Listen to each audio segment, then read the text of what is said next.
Good evening, everyone. You know, we live in a world where vulnerability is romanticized, but rarely respected. We're told, speak your truth, be raw, be real. And yes, that sounds empowering, but here's the truth they don't tell you. Most people aren't listening. And even fewer actually care. I've cried in empty hotel rooms. I've smiled on red carpets with a heart full of doubt. I've walked into boardrooms knowing I was underestimated from the second I stepped in. And guess what? No one paused. No one handed me a trophy for surviving silently. And that's when I learned something powerful. Your pain is not your weakness, but neither is it your currency. It doesn't owe you anything. The world doesn't hand out empathy like candy. People are busy nursing their own wounds. We live in an age where oversharing has become a norm. Social media encourages us to put our emotions on display, every heartbreak, every disappointment, every failure. But the truth is, not every part of your journey is meant to be public. Pain, especially, is deeply personal. It deserves respect, not exposure. When we go through tough times, there's a natural urge to seek understanding, to be seen and validated. But in chasing that validation, we often hand over our most vulnerable moments to people who haven't earned the right to witness them. Not everyone will understand your pain, and not everyone has the emotional depth to honor it. Worse, some may judge it, mock it, or use it against you. And that's not because your pain isn't valid, it's because people are wired to see only what serves their perspective. There is strength in silence. Not the kind that bottles things up until they explode, but the kind that protects your healing space. When you keep your struggles close, you give yourself the room to process them honestly, without the noise of external opinions. It becomes a sacred act of self-care, a reminder that your story is yours to write, not theirs to read out loud. Holding your pain privately doesn't mean you're being fake or hiding your truth. It means you understand the value of emotional boundaries. You're choosing who gets access to your journey, and that's a powerful thing. It's about reclaiming your narrative and keeping it safe from judgment until you're ready or maybe never to share it. Pain shapes you, but it doesn't define you. And when you treat it with the dignity it deserves, it becomes less of a wound and more of a lesson. Success is celebrated. It's photographed, quoted, shared, and remembered. But the struggle behind it, that often goes unnoticed, unacknowledged, and at times even dismissed. That's the harsh reality of the world we live in. People don't stop to ask how many times you fell. They only cheer when you cross the finish line. Think about it. The applause doesn't come when you're up at 3 a.m. doubting yourself. No one's there to clap when you're rejected, when you're tired, when you feel like giving up. The world stays quiet during your climb, only to erupt in applause once you've reached the top. It's not fair, but it's real, and that's why you can't live for the claps. You have to find purpose in the grind itself. Because if your motivation depends on recognition, you'll burn out before you ever arrive. The truth is, your struggle will often be invisible. The sacrifices you make, the battles you fight internally, no one sees them, but that doesn't make them any less meaningful. If anything, that makes them even more powerful. It takes courage to show up day after day with no applause, no audience, and no guarantees. But that's what separates those who dream from those who do. The outcome might be what people celebrate, but it's the struggle that makes the outcome possible. And that's something you must honor within yourself. So don't be discouraged when your hard work goes unnoticed. Keep building, keep pushing, keep going, not for validation, but for the quiet strength it builds inside you. Because when the success finally comes, and it'll be yours alone, and no one will ever be able to take that away from you. Real strength doesn't always announce itself. It doesn't need to shout to be heard or make noise to be noticed. In fact, the most powerful kind of strength is often quiet, steady, and unseen. It's in the woman who wakes up every morning, heartbroken, but still shows up to work with a smile. It's in the man who's battling anxiety but keeps showing up for his family. It's in the student who feels like giving up but keeps pushing through one more page, one more test, one more try. These moments don't go viral. They're not dressed in applause or surrounded by praise. But they are acts of quiet courage. We often confuse volume with power. We think the loudest voice in the room must be the strongest. But real strength is not in how loudly you speak, it's in how consistently you act. It's in choosing grace over aggression, patience over panic, and resilience over reaction. The strongest people aren't always the ones breaking down walls. They're the ones who learn to endure them, climb over them, or build something even better on the other side. Silence doesn't mean weakness. Sometimes it's wisdom. It's knowing when to respond and when to hold back. It's choosing peace over pride. It's enduring storms without needing to scream for attention. That kind of strength doesn't always get the recognition it deserves, but it leaves a lasting impact. When your strength is silent, it's rooted deep. It's not performative, it's authentic, and it becomes the kind of power that can't be shaken, only respected. So if you're carrying yourself with quiet determination, if you're fighting battles no one sees, know that you're stronger than most people will ever realize, and that kind of strength is rare. That kind of strength is gold. Healing is not a performance. It's not something you owe the world updates on, nor is it a journey that needs to be shared in real time. It's deeply personal, and often it works best in silence, away from the noise, the opinions, and the pressure to appear okay.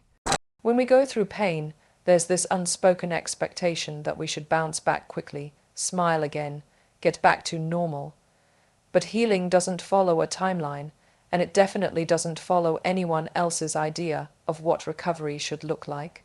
Some wounds take time, some don't even bleed on the outside, but they ache every single day, and that's not something you need to explain to anyone. There's something sacred about giving yourself the space to feel without an audience, to grieve, to reflect, to rebuild, all without having to narrate it. In that quiet space, you're free to be messy, to not have answers, to just exist with your emotions. No filters, no masks, just truth. That's where real healing begins. Sharing your journey can be powerful, yes, but only when it comes from a place of peace, not pressure. You don't need to open your wounds just to prove that you're strong. You don't need to let others in until you're ready, if ever. Your healing doesn't have to be witnessed to be valid. Growth doesn't always look like loud declarations or bold moves. Sometimes it's just choosing to get out of bed. Sometimes it's saying no. Sometimes it's taking a deep breath when everything inside you is breaking. These small, private victories are the bricks of healing. Protect your process, honor it, because it's yours. And sometimes the quietest recoveries lead to the most powerful transformations. Being vulnerable is often seen as a sign of strength, and it is, but it's also a risk. Opening your heart, showing your scars, revealing your doubts. These are intimate acts that deserve safe spaces and trusted people. Vulnerability is powerful, but only when it's shared with intention, not impulse. Not everyone has earned the right to witness your truth. Just because someone listens doesn't mean they understand. Just because they're present doesn't mean they're safe. And that's where so many of us get hurt, not from the act of being vulnerable, but from being vulnerable with the wrong people. True vulnerability is not about spilling everything to everyone. It's about selective honesty. It's about choosing wisely who gets access to the softest parts of you. Because when you expose your heart to someone who doesn't value it, they can crush it, knowingly or not. And that kind of pain can be harder to heal from than the one you were originally trying to express. Being open takes courage, but protecting your peace takes wisdom. You can be honest without being exposed. You can be real without being raw in front of people who only show up for the drama, not the depth. So don't let the pressure to keep it real push you into places of emotional danger. Vulnerability is a gift. Treat it like one. Share it with those who have proven they can hold it with care. Those who listen without judgment, respond with empathy, and see you beneath the surface. You don't owe the world your inner world, and being careful with your heart doesn't make you cold. It makes you smart, because when vulnerability is respected, it empowers. But when it's mishandled, it wounds. Choose wisely. Your truth deserves that. Being vulnerable is often seen as a sign of strength. And it is, but it's also a risk. Opening your heart, showing your scars, revealing your doubts. These are intimate acts that deserve safe spaces and trusted people. Vulnerability is powerful, but only when it's shared with intention, not impulse. Not everyone has earned the right to witness your truth. Just because someone listens doesn't mean they understand. Just because they're present doesn't mean they're safe. And that's where so many of us get hurt, not from the act of being vulnerable, but from being vulnerable with the wrong people. True vulnerability is not about spilling everything to everyone. It's about selective honesty. It's about choosing wisely who gets access to the softest parts of you. Because when you expose your heart to someone who doesn't value it, they can crush it, knowingly or not, and that kind of pain can be harder to heal from than the one you were originally trying to express. Being open takes courage, but protecting your peace takes wisdom. You can be honest without being exposed. You can be real without being raw in front of people who only show up for the drama, not the depth. So don't let the pressure to keep it real push you into places of emotional danger. Vulnerability is a gift, treat it like one. Share it with those who have proven they can hold it with care, those who listen without judgment, respond with empathy, and really see you beneath the surface. You don't owe the world your inner world, and being careful with your heart doesn't make you cold. It makes you smart, because when vulnerability is respected, it empowers, but when it's mishandled, it wounds. Choose wisely, your truth deserves that. Pain is inevitable, none of us escape it. Whether it comes from loss, rejection, failure, or heartbreak, pain finds its way into our lives, but what we do with it. That's a choice, that's where transformation begins. Pain doesn't have to be a prison. It can be a forge. It can either break you or build you, and the deciding factor is how you respond to it. The most powerful people you'll ever meet aren't the ones who have never suffered. They're the ones who have faced their darkest days and came out not only alive, but stronger. They used the lessons in their wounds to sharpen their focus. They turned their heartbreak into hunger, their setbacks into strategy. That's not luck. That's will. Pain gives you perspective. It teaches you what really matters. It strips away illusions and reveals what you're made of. It humbles you, but it also wakes up something fierce inside you. A fire, a drive, a resilience you didn't even know you had. And that's where the power lies. Not in avoiding pain, but in rising through it. You don't have to wear your pain as a badge of suffering. Wear it as proof that you've grown. That you didn't stay down, that you turned what could have defeated you into the very fuel that propelled you.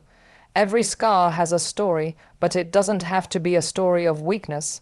Let it be a story of comeback, of wisdom, of becoming. So whatever you're carrying, use it. Don't waste it on self-pity. Don't shrink under its weight. Rise with it, build with it, lead with it, because there is no greater power than someone who's been through fire and chose to become the flame. So yes, hide your pain, not because it makes you fake, but because it makes you focused. Use your pain, don't perform it. You see, silence doesn't mean surrender, it means strategy. While they're watching your smile, they'll never see the storm you're riding. That's your power. I'm not saying bury it. I'm saying build with it. Cry at night, conquer in the morning. Journal it, don't broadcast it. Heal in your private moments and roar when you walk in the room. Because here's the thing, the world only claps when you win. So go win. You don't owe anyone your scars. You owe yourself a crown, thank you.